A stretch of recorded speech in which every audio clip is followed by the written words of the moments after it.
Hey everybody, Jim here, coming to you tonight on this kind of mild but rainy night here in Tokyo. Chilling out in my apartment, about to imbibe of this delicious Asahi Super Dry Tokyo 2020 official beer. But it's not 2020 anymore, but they're still running with that. Anyway, crack this baby open. And tonight, we are going to talk a little bit about something that people have asked me about in the past. Some people have asked about the kind of work that I do here, and some people know that I, like many other native English speakers in Japan, I work as a teacher, an English teacher specifically. So I'd best not screw up any of my grammar in this video. My reputation as a teacher would be totally tarnished. But yeah, so it's pretty common in Japan. If you're a native English speaking person and you are college educated and you're looking for work, usually the easiest work to get is teaching English. So it's something a lot of people do. In my case, I had not intended to teach, but it just sort of ended up that way. When I was attending college at Temple University, I started, I want to say it was, I think it was in November of 2018, but I started an internship with a production company here in Tokyo called Pacific Bridge Media and Consulting.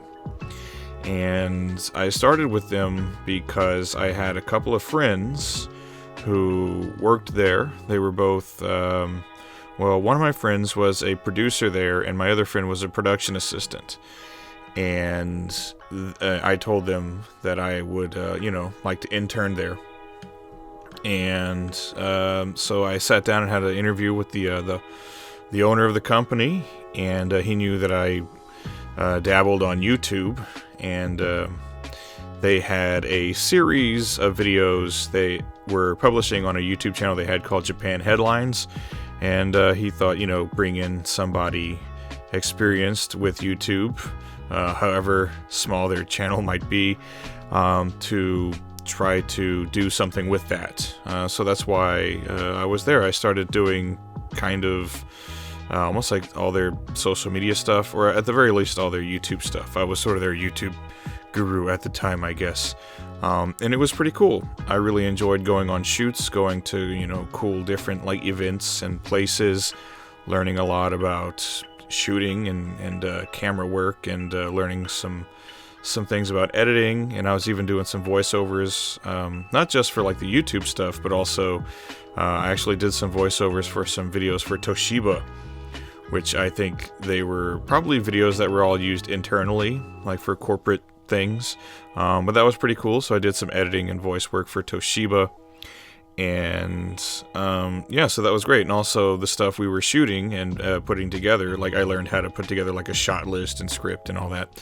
And we were actually selling those video packages to Allied Press in the UK. And so a bunch of the stuff I was helping on the productions of was actually airing on television in Europe. So that was pretty cool. So I was really getting into that. I liked going on shoots, and I liked learning everything I was about editing and broadcasting and all of that. But when school was wrapping up, I need full-time work because I need a work visa. Don't exactly feel like going home. So I sat down, had a talk with the boss, and they just didn't have the money. The YouTube channel I had done something with, when I started there, they had published over 60 videos, and they only had 40 subscribers. So in, several months, they had over 1,000 subscribers, and I had totally changed the format of their videos and everything. And, I was, pretty proud of what I had done up to that point, but it wasn't making them any money. And that was something they really, really needed. So, he told me, yeah, we don't really have a place for you. You can't do a full-time thing. So I had to look for work elsewhere. And, like I said, when you're a native English speaker in Japan, English teaching is pretty much always there. And as I was finishing, college, I had the credentials that most of the places here require, because there is a, teaching English as a second language, like certifications and things. Most places actually don't require that. They provide you training there, which was the case with the place I started working at, which I still work at now. The reason I'm recording this is because I am now, I've been teaching for 2 years, I think as of next month. So I'll be, 2 years of teaching. I'll be starting my 3rd year. And so I just wanted to go over some of that, because when I first started, I guess I should clarify that there are multiple companies and different areas you can work in. There is the JET program, which I really don't know much of anything about, but I know it's sort of it's a government-sponsored thing, and so you can travel from whatever country you're in to Japan and be a part of the JET program for a few years, I think. And that's like a government-sponsored thing. You can also work as an ALT, assistant language teacher, which I know a bunch of people that do that. My girlfriend is an ALT right now up in Tochigi Prefecture. Dennis is working as an ALT in Sendai. And the first company that I was talking to, they were an ALT company, and they were going to have me working. I think they were going to keep me here in Tokyo. But when you're an ALT, you go to different schools. You go to junior high schools or high schools. You're responsible for a few of them. So like maybe today you're going to this school on this side of town. Tomorrow you'll go to a different school. And you give your English classes in these public schools. And that was initially what I thought I was going to end up doing, because I was talking to this an ALT company. There are several of them in Japan. But before that, I had an interview with a school that is an eikaiwa. And what an eikaiwa is you work there at that location, and then people come to you and they pay for like private lessons. So it's totally like different from being an ALT. Instead of going to public schools, and teaching all the students, and a lot of them probably not really being terribly interested in what you're doing, all the students are coming to you, and the parents of, if they're kids, because you teach kids and adults, but if they're kids, the parents are paying that extra money for that extra time with a native English speaker to teach them. And so I ended up getting a job at an eikaiwa. So when I went in there, it was the interview process was pretty quick. I was actually really lucky because they had already filled the position, but then the person that was supposed to fill that position bailed on them like last minute. So all those other applicants that they had just dismissed, now they're gone. Now they're kind of really left holding the bag. They needed a teacher pretty quickly, and I explained to them, I just finished at Temple University, communications major. I'm prior military and everything. And the interview went really well. And they were like, don't worry, you're not a certified teacher, whatever. We're going to train you. There's going to be like a month-long, at least, training process. You're going to be in class with other teachers, learning how to, do everything and, work within our curriculum and everything. So I was like, okay, that's cool. So I started there, and it was, nice. I'm glad I got that position instead of the ALT position, because I hear some horror stories from some ALTs about how much of a bummer it can be. Some say it's pretty cool, others say it's not so great. So, considering that the place I work at now, I give a mix of like private, like one-on-one lessons, and then there also are like small classes. The largest number of kids I'll ever have in a single class, though, is 6. Like, that's the max class size. So that's, totally different from having a classroom with like 30 kids in it versus like, 6 kids. And this is kind of an extracurricular thing for them. And a lot of them are already, pretty well, in pretty good standing, like academically. So, and their parents are trying to like keep up that performance. So that's why they like send them to a school like mine. So yeah, initially I didn't really have any interest in teaching, and I was hoping to work in media. And then when that fell through, at that time I definitely felt, kind of defeated and a little pessimistic about the whole teaching thing, because in my head I'm like, oh crap, I just need a job. Any old job will do. But now, like 2 years after that, I found that, one, I'm actually pretty good at it. Like, I have a pretty high student retention rate, and my students typically, they perform pretty well when they're going to do things like what they call like AKIN and things like that, which are like English proficiency tests and things. So I'm actually like a pretty decent teacher, and I was nervous because like I had never worked with kids before outside of the occasional interaction with a kid when I was in the military, because I worked in the hospital, and I would occasionally go and busy myself in like pediatrics or something like that, or when I worked in the general surgery clinic or whatever. But I didn't have any experience working with kids, and I was kind of nervous about it because I was like, I don't know anything about kids. Like, what am I gonna do? I eventually, like, I saw the way other people were teaching and like interacting with kids, and it was, I don't know, like the way some other people, they deal with the issue of like dealing with kids and teaching kids is to act very, I don't know, like cartoonish. Like they think that, like if you act like, really silly and raise your voice a few octaves and get all, that the kids are going to like that, but that's just, I don't know, it's not really in my personality to be that way. Like when I look back at the teachers I had that I really liked, they were the teachers that were really kind of like, it's kind of casual, kind of cool, and then they joked and things like that, but they didn't act like a joke, like the joke wasn't how lame they were. The joke was that they were actually pretty funny. So that was kind of like the vibe I was trying to capture. Like some of the teachers I actually liked growing up, I was like, you know what, maybe I'll try some of that. Kind of get, down like the kids level, one-to-one, eye-to-eye and everything, and, tell some jokes or whatever, and have some fun, and get them to like me, not like a version of me that is like performative and not really at all like my real personality, but get them to like me. And then once they like you, then they're more apt to like listen to you and trust you when you're trying to teach them things. So that was what kind of worked for me. Like the training was good. Like I learned, okay, we got to do this, this, and this. This is how you get the information across. This is how you teach and everything. But then I learned, you kind of have to have your own sort of like style and personality and charisma when you're dealing with kids, because it can be a challenge to hold their attention. So you got to find your own unique like way to do that. And one of my ways is definitely bribery.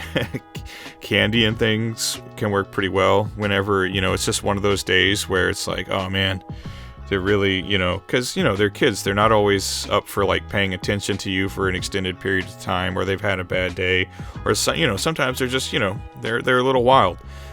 So what has, worked for me sometimes is if I feel like I'm in that position, play some games. Obviously some games that are, designed to get them to like talk and like use their English and things like that. And then when they do those things, you reward them with, some candy or something, or like the winner of the game gets some candy or something else. Like, it's the old positive reinforcement kind of thing, I guess. So that's been fun. But so like working with kids, it's, I don't know. It's, like I said, before I started, I wasn't someone who liked kids or ever saw myself working with kids. Now, like, I enjoy it. Like, it's fun. And you do find yourself getting really invested in like their growth and their success and like their learning and stuff. I mean, you should, because it's your job and you want to give a good job performance, but you're actually like personally invested and you want to see them do well. So yeah, I don't know. My perspective on working with kids and kind of like kids in general has kind of changed. You're gonna have to give me just a quick second here. Throat's getting a little dry. I'm going to take a knock off this beer, so hang tight.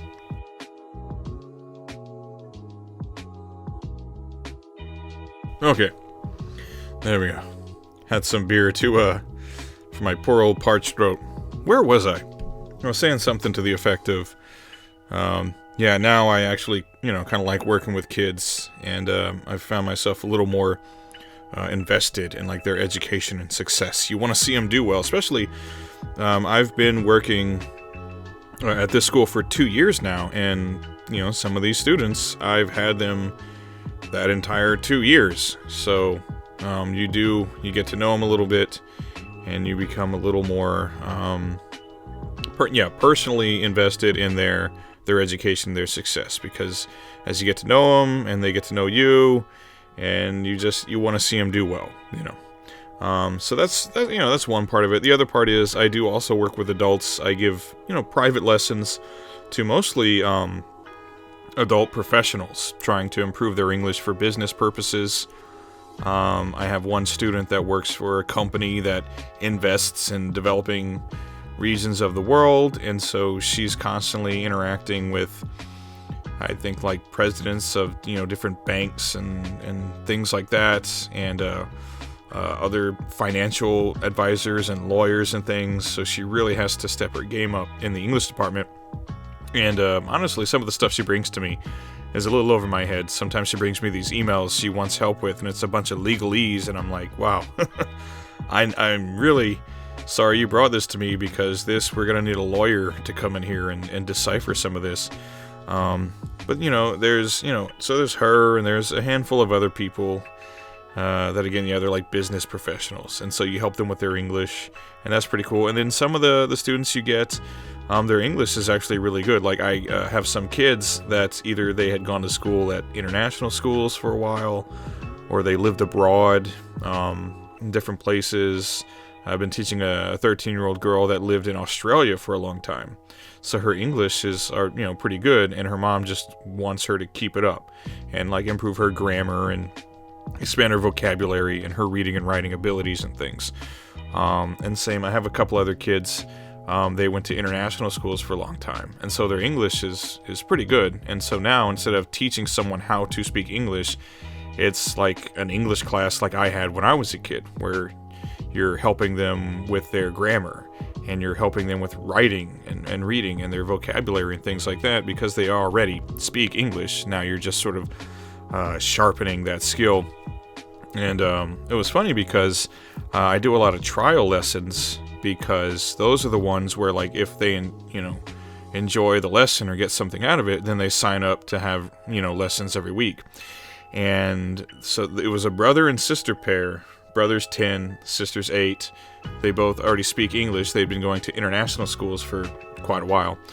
And I get trusted with these trial lessons a lot, because I'm typically pretty good at them. I'm honing my sort of like salesmanship on those, I guess. But when the boy comes in, like, I saw, he was wearing a hoodie with Avengers on it, and so I saw that, and I was just immediately like, oh, cool hoodie. Who's your favorite Avenger? And he said Hawkeye, and I was like, oh, that's interesting. Most people don't say Hawkeye. And then I told him about how at one point I had met Jeremy Renner, and I had met Michael Rooker, and that was all pretty, so he was like, oh wow, that's so cool. And so like just that right there was enough to sort of pique his interest. And then, I gave the lesson. It was a short 30-minute private lesson, but, made it fun. We had to do some writing, so I told him he could write about Avengers characters if he wanted to. It was just an exercise using, I think, subject pronouns. And so he had to, write some sentences using subject pronouns. And I was like, hey, to, make it fun, let's use Avengers characters.